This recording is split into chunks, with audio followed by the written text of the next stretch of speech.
All right, hey, welcome back. It's great to be here and continue to be playing football this time of year. The first thing I want to do is acknowledge the passing of Coach Holland.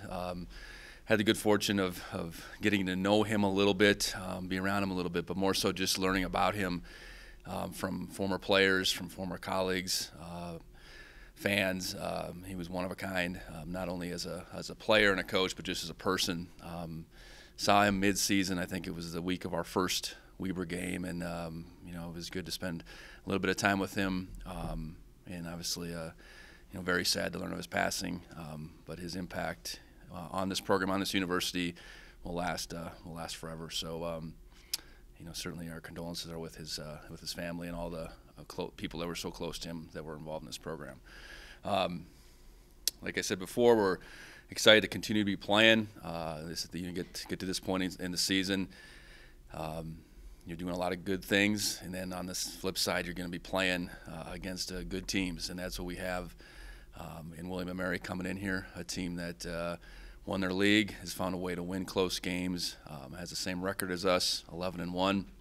They had a real dominating win this past weekend, and they're a team that certainly has our full attention. They offensively are very explosive, can run the ball really well.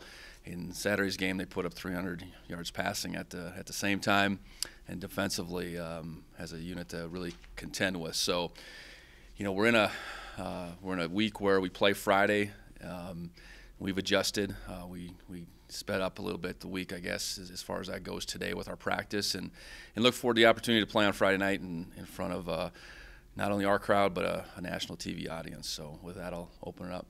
The Sonny Holland attacking of the statue, was that before you, or did it start with you? I think it was before. The problem's been going on for a long time, and the statue's been there for a while now. So I think it was going on before, but certainly important. And, we showed a video that was produced probably 10 years ago. I wanted our guys to learn more about who the guy is that the end zone stands are named after, the statue, all that, and it was we did that like mid-season, the same week that I went and saw him, and I think for our guys to have a better understanding of who he was, and what his principles were, in particular as a coach. The video was done more about his coaching and specifically that championship season. So I think our guys know full well who Coach Holland is, and we'll wear a decal on our helmets the rest of this season now to honor him. The decal will be his initials. I haven't seen it yet, so okay. I'm not even sure. So apologize for that. Does his passing add any meaning to the rest of the season for you guys? Well, I don't know. I mean, I think he's a important figure in our program, and to say we're gonna, I just think our guys understanding who he was and what he meant to this program is probably the biggest thing, and then to go and honor him, not only with a decal on our helmet, but also our play. So yeah, we certainly want to take this as far as we could for Coach Holland. I guess switching to William & Mary, Mike London is a coach with a lot of experience, Mm-hmm. Both FBS and FCS. I guess what have you kind of seen from him? I guess his program the last few years kind of making a rise. Yeah, had the success at Richmond prior to moving up, and then, came back to the FCS ranks and took this job over. And I was familiar. We never played William & Mary at North Dakota State, but they were a playoff team in those last couple of years. I know that I was there, or you seen them across, or we played a couple CAA teams, so you saw the brand of football that William & Mary played at that time, and it felt like they were a really good program. And with Coach London going there and taking it to where he has right now, it's been impressive. It's apparent that they have a good recruiting base where they're located. They've done a great job as far as that goes, and then they've developed guys. You can see that watching them on film. And then I guess their offense, Darius Wilson, the quarterback, have you seen from him and kind of their offense in general? Yeah, offensively, they got the potential to be really dynamic and deceptive, and he's certainly the catalyst. Runs well, has good rushing stats, and then he can throw it too. And they use they use him in some different ways. They put some other guys in that quarterback position, not necessarily quarterbacks, but they snap it to a bunch of different guys. They have they have good skill, good running backs, good receivers, and they utilize them a lot of different ways. They move them around in a lot of different ways. Good O-line, good tight ends. They have the ability to run the football. I think they're over 270 a game. That puts them in the top 5 rushing in the FCS. And then, like I said, they threw it for 300 against Gardner-Webb. So explosive offense, and he is certainly the key, and he is a talented quarterback. And then defensively, I think Pius has the 19 tackles for Yep. loss on one side. What have you seen from that defensively? They're principled for sure. They don't put themselves in a lot of bad positions, and they turn some of those guys loose. So he plays an outside backer, but really plays a defensive end quite a bit. And yeah, anytime you get those figures as far as tackles for losses, and I think he's got 11 sacks as well, and he leads them in tackles. Very active player. And then their other end, I know 99 has a high number of TFLs and sacks as well. I think linebacker play, they're very strong. So they've been, they've offense, defense, much like we want to. They've really complemented each other through the course of the season. In big games, close games, they've held on to leads. They've taken the ball away defensively, and they found ways to score on offense. So really impressed with what they put on film. And then I guess you faced good running teams before the season, especially like Davis or Weaver. I guess will that kind of help you prepare for a team like William & Mary, especially on a short week? Yeah, I think so. I think our defense, the first and foremost principle is that we're going to stop the run, and be gap sound, and have guys in position to tackle the football. And so yeah, we faced some really good offensive teams in our league, some teams that are run oriented, and we've done all right against them, and we got to be able to call upon that, but understand that. William & Mary's scheme is just a little bit different, but there's only so many schemes offensively that you can run. So we have to be where we need to be, and when we're there, tackle some really good players, whether that's the whole host of running backs they have or their quarterback. And I know you kind of mentioned on Saturday, but now that you've seen the film, is there anything that kind of stuck out from Coach Daly, I guess, calling the defense? Well, I thought we made some good adjustments. The plays that maybe popped in the first half.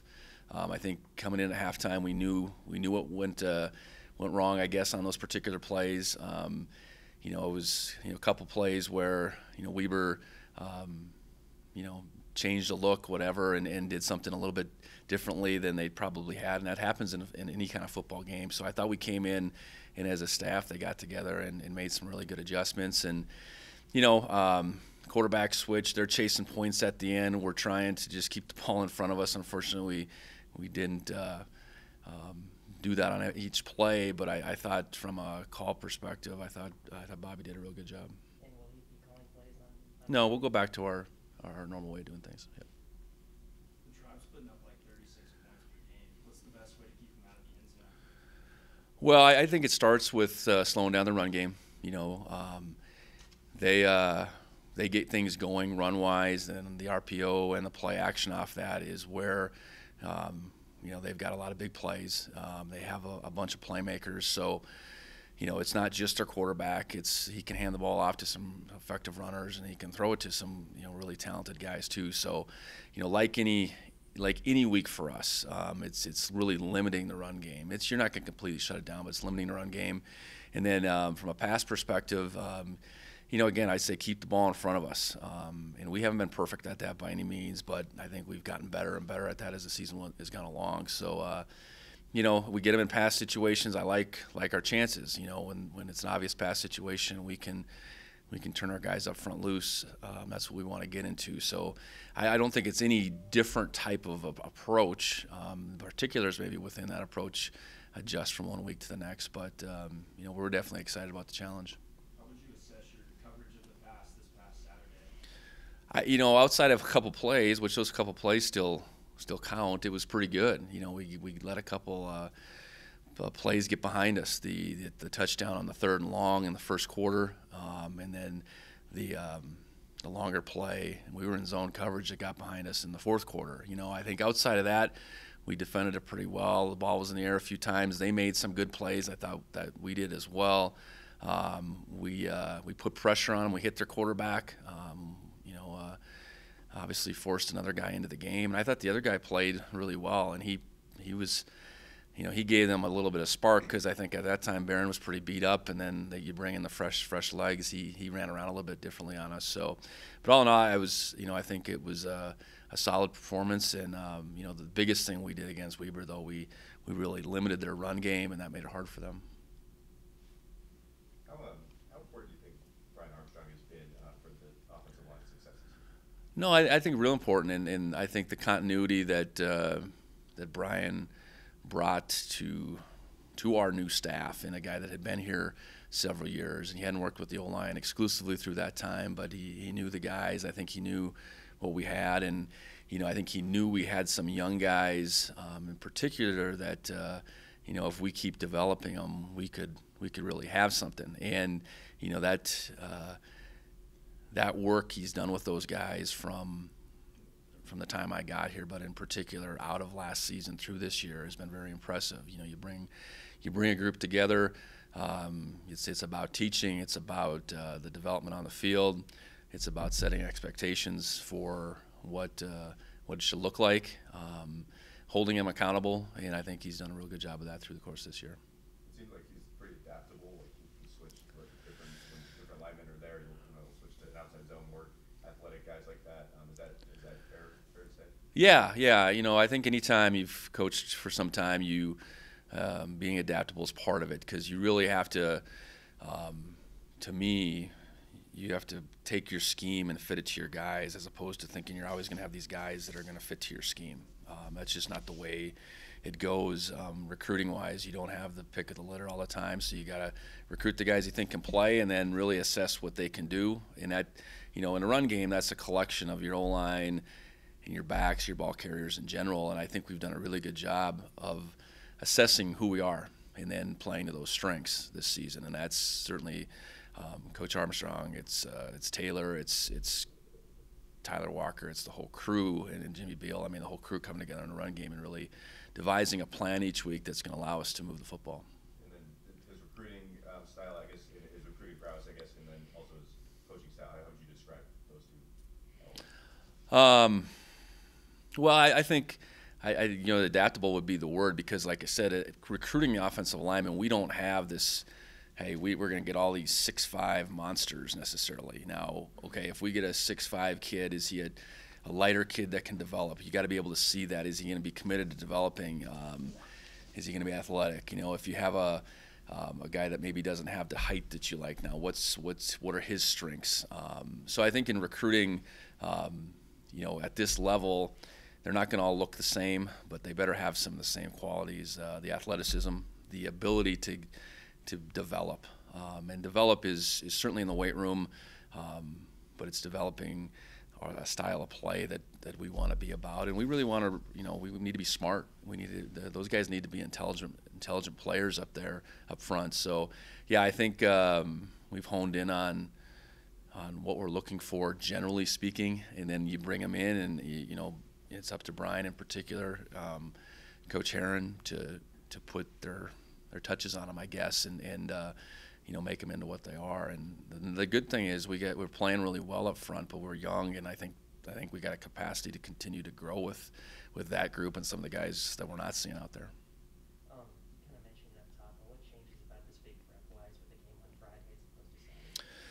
Well, we brought the guys in yesterday and watched the game. We typically would give them Sunday off. We practiced longer today. So it just kind of moves everything up a day. You have the 8:15 kick on a Friday, which we've had an 8:15 kick a couple times now on Saturdays. So I think we're used to that long day. So I think those are the subtle things that change. But otherwise, you just set your clock forward a little bit, and they set the time when you're going to go play at it. And wonder if you had any roster updates for this game. Yeah, really out of that game, there wasn't much that occurred as far as injuries go. We've had a few guys slowed up, but not to keep them out, and we didn't suffer anything new. So we were fortunate to come out of that game feeling pretty good. And then I guess now seeing the film, anything about Isaiah that kind of stuck out in I thought there was a couple runs that you said that there it is. As far as breaking tackles, making people in the back end really frustrated with trying to tackle them. But there was a little rust too. I think he had 10 carries, and it was probably a 50-50 proposition on what looked really good, and then whether it was timing or whatever, that there's still some work to be done. But he blocked well when he had a chance to as well, so it wasn't just him carrying the football. I think his presence out there was felt, and I anticipate that with a week or a game under his belt, he'll be able to take a step forward this next week. Is there anything else you could say about the return of Willie Mack? Anything else you'd like to say? No, I mean I think this. Missing a game as a coach, that's a stiff penalty. We are in this profession obviously to develop and mold young men, but then to also be part of that competition on a Saturday. So he served that penalty in addition to a few other things. I guess that was the primary deal, and we're excited to get him back, and so I'll leave it at that. John, any questions from Richmond? Brent, in your experience, this is John O'Connor from the Richmond paper. Thank you for letting me in. In your experience as a coach, what is the best way to acclimate to this competition from another part of the country that doesn't have any common opponents, not terribly familiar with? How do you sort of latch on to what they are, what William and Mary is? Thank you. Yeah, that's a good question. I think that's the beautiful thing about this time of year. You do get these cross-conference, cross-country matchups, and I think you got to do your best of watching the video and assessing what you think it looks like, and certainly holding your opponent that becomes one of 8 now in very high regard. And there's certainly some allowing it to play out at the early stages of the game. I know that's part of it, but I think you can really assess what you see schematically. You can make your best judgment on what they are like as individuals physically, and then you got to go out and really still be more worried about what you do and how you play, and but there is certainly that element of kind of figuring some of that out as you go. But they're William Mary's a really good team, and that's apparent. And to get caught up in trying to sort out any comparing of scores and any of that, that's not worth anything at this point in time.